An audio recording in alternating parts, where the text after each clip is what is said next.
Hola, ¿cómo están? Bienvenidos a Batial, el podcast de Columbus de México. Hoy vamos a revisar, como cada mes, el reporte de los principales indicadores y eventos que se observaron en los mercados financieros durante el mes de agosto y revisaremos la principal información a la cual tendremos que estar pendiente durante el mes de septiembre. Comenzamos. Los mercados en el mes. El mes de agosto se caracterizó por el continuo incremento de casos de COVID-19 a causa de la variante Delta alrededor del mundo. Con ello, las perspectivas de crecimiento para el año se fueron mermando, aun cuando los indicadores económicos siguieron mostrando avance. Aunque en algunos casos sus crecimientos no fueron extraordinarios como al inicio del proceso de recuperación. Llegó también durante el octavo mes del año la tan esperada cumbre de Jackson Hole. En ella, como era esperado, la Fed se perfiló a iniciar el proceso de normalización de su política monetaria a través de una reducción en su programa mensual de compra de bonos. Este factor también incidió en las estimaciones de crecimiento en el año debido al efecto que podría tener en el dinamismo de la economía una salida apresurada en el estímulo. Finalmente, en México, el contexto monetario también cumplió las perspectivas del mercado, con alzas graduales en la tasa de referencia ante niveles de inflación consistentemente por encima de la meta de largo plazo del Banco Central. Los índices accionarios globales continúan pagando. Aun con las correcciones observadas en el activo, estas siguen considerándose oportunidades de entrada. La perspectiva de que la normalización monetaria sea gradual y los resultados corporativos sobresalientes, tomando en cuenta la baja base de comparación que representa 2020, apuntan a que en las bolsas la elección se base en emisoras cíclicas u otras favorecidas por el contexto que genera el COVID. Al cierre del octavo mes del año, el Nasdaq avanzó 4%. El índice global MSCI o ACWI 2.4% y el IPC avanzó 4.8%, con lo que acumula ganancias de más de 20% en el año. Cabe destacar que los índices chinos sufrieron el impacto de las perspectivas de restricciones y regulación adicional al sector tecnológico.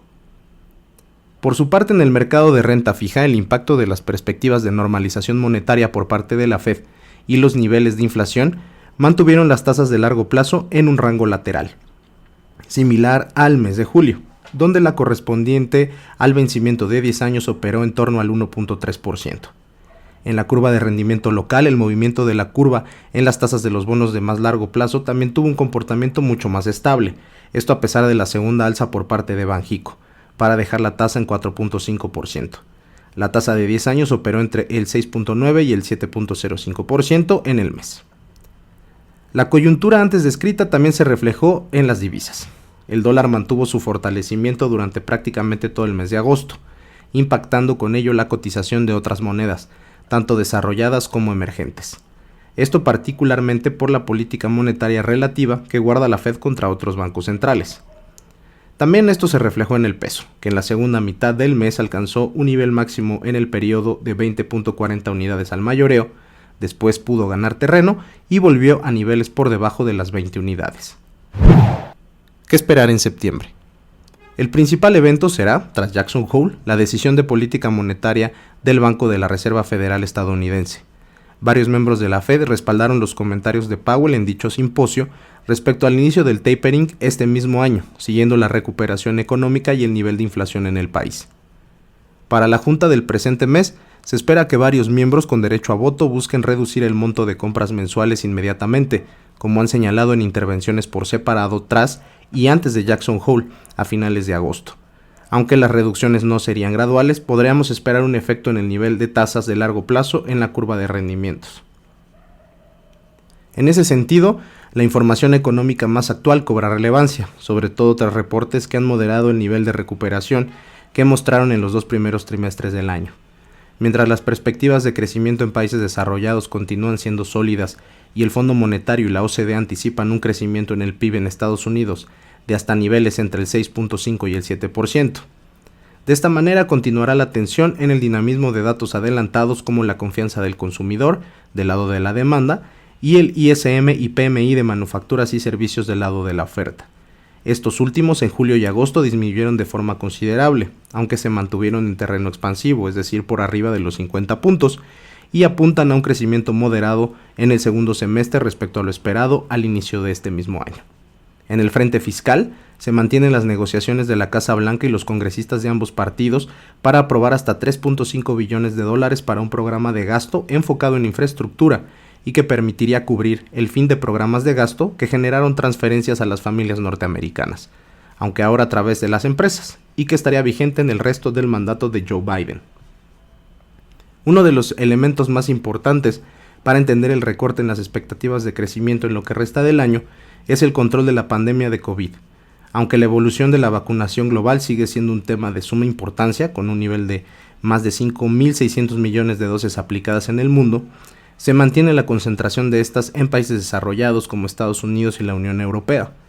Las complicaciones en la vacunación en países emergentes como la India, Tailandia o Brasil han generado incrementos nuevamente en contagios de coronavirus, ahora con nuevas cepas de más fácil transmisión como la Delta. Los incrementos en contagios no han sido seguidos por una mayor letalidad de la enfermedad, donde el avance en la vacunación es tangible, aunque la incertidumbre sobre el funcionamiento de las vacunas con las nuevas mutaciones del coronavirus sigue en observación, y aunque se han observado medidas de restricción a la movilidad, estas siguen estando muy lejos de las adoptadas con el inicio de la pandemia el año pasado.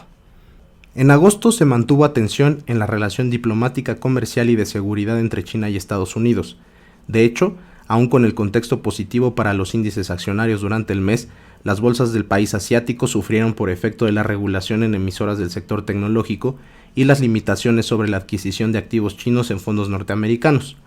La evolución de esta relación tendría preponderancia en el comportamiento de algunos mercados asiáticos y pudiera tener inferencia en perspectivas de riesgo y crecimiento económico para lo que resta de 2021. En otros temas geopolíticos, el anuncio del retiro de las tropas norteamericanas de Afganistán podría tener un impacto en la cotización de algunos commodities y generar aversión al riesgo en general en países emergentes. Para la economía mexicana, se mantiene un entorno internacional favorable que impulsaría la economía local a través de una demanda externa robusta y entrada de remesas, además de la entrada en vigor del TEMEC. Adicionalmente, con unas finanzas públicas justas, pero sin mayores sobresaltos al momento, la calificación crediticia del país mantiene el grado de inversión, con una reciente ratificación por parte de Standard & Poor's. También, Moody's rebajó la calificación de Pemex sin mayores presiones sobre el soberano, pero manteniendo la perspectiva de que la utilización de recursos públicos en la empresa pueden comprometer la salud de las finanzas públicas, que hasta el momento se han caracterizado por mantener un balance primario y niveles de deuda respecto al PIB estables. En lo que respecta a plazos mayores, se presentó en los primeros días de septiembre el paquete económico para 2022. El secretario de Hacienda, Ramírez de la O, destacó que el próximo será un año de consolidación para la recuperación económica, por lo que el paquete económico se construyó con base en 3 pilares, que buscan la prudencia fiscal a la vez de seguir con el apoyo a los programas sociales y proyectos prioritarios del gobierno mexicano. En general, el proyecto luce realista y solo destacó un estimado de crecimiento para 2022 optimista, de 4.1%, respecto a las estimaciones del Banco Central y del sector privado en general. En los ingresos, se realizaron ajustes adicionales al alza ante supuestos más optimistas y destaca la propuesta de 2 nuevos regímenes simplificados para personas físicas y morales, así como el IVA en 0% para productos de higiene femenina. Para el gasto se espera un crecimiento de 1.5% en términos anuales y reales para 2022. En los administrativos, las secretarías con mayores ganancias serían turismo y bienestar. Se espera un nivel de deuda estable sobre 51%, aunque no se pronostica que se reduzca en los próximos años, y un déficit primario de 0.4%. Por último, en la política monetaria local, y tras haber incrementado nuevamente la tasa a 4.5%, la Junta de Gobierno del Banco de México se ha enfocado en explicar de forma más extensa su decisión y lo que el mercado puede esperar del Banco Central en el futuro próximo. Aunque los niveles de inflación se mantienen elevados, con la correspondiente a agosto en 5.59% en términos anuales, varios funcionarios han tratado de recortar las estimaciones de un ciclo alcista, sobre todo después de que las principales encuestas anticipan hasta 2 incrementos más en el año para cerrar 2021 sobre el 5%. Por lo pronto, el mercado descuenta 25 básicos de alza en la reunión del próximo 30 de septiembre.